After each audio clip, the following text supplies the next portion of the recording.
पवित्र कार्तिक मासर पंचुक सप्ताह को मोर प्रिय व्यूअर्स मानक बहुत बहुत स्वागत। आज स्पेशल डिश जोटा कि बिना प्याज रसुण रे तैयारी कदली मंजार राई। सेथि लागि प्रथमे हमकु मंजा को पूरा कुनी कुनी करी काटि नेबाकू हबो। एबे ताकू हळदी पानी रे दे किछि टाइम पय छाडिबाकू हबो।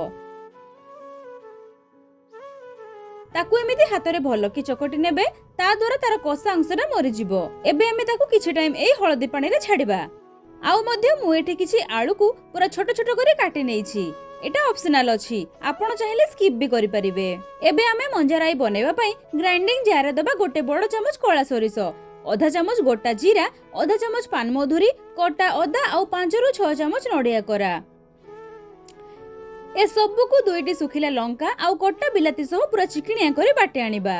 आपण चाहिले एथिरे राग कम बेसी करि परिबे। एबे आमे गैस रे कढ़ा थोई सेथिरे दबा पानी आउ स्वाद अनुसार लूण को दे सेथिरे दबा अल्प टिके हळदी गुंड। एबे मंजा सबु को फुटिला पानी रे दबा आउ ताकू कवर करे 10 मिनिट पई फुटिया को छाडिबा। बिना प्याज रसुण रे तयारी मंजा राईटी रे आमे एठी नडिया करार व्यवहार करिछे, सेति पई एहार स्वाद आउ टिके एनहांस हे जिवो। किछि टाइम पई एमिति ताकू सिझेला परे ताकू पानी रु छाणी आनिबा। एबे से कढ़ारे दबा 2 रु 3 चमच सोरिष तेल।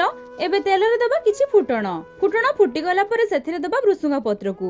एबे सेथिरे दबा आगुरु बनै रखिथिबा मसलार पेस्ट को। एबे सेथिरे ग्राइंडिंग जार को धोई आउ अल्प पानी देई ताकू कसिबा। वर्तमान आमे सेथिरे सब गुंड मसला को दबा, जेमिति कि हळदी गुंड, लंका गुंड, धनिया गुंड, भजा जीरा गुंड आउ गरम मसला। ए सब को आमे अल्प अल्प पानी देई कसिबा। किछि टाइम पई एमिति कसिला परे सिझा मंजा को देई भलो कि गोळै नबा। एबे सेथिरे मु किछि सिझा आलू को ऐड करिछि, आपण चाहिले डायरेक्ट कंचा आलू को भी मसला रे दे कसी परिबे। एबे सेथिरे आवश्यक अनुसार पानी आ स्वाद अनुसार लूण दबा आउ ताको कवर करी किछि टाइम पय फुटेबा। देखि पारुथिबे हमर एठी पूरा बिना प्याज रसुण रे तयारी कार्तिक मास स्पेशल मंजा राई पूरा रेडी हे जाईछि। एबे ताकू आउ गोटे पात्र को काढी आनिबा आउ ता ऊपर पोर्शन को नडिया करा दे डेकोरेट करिबा।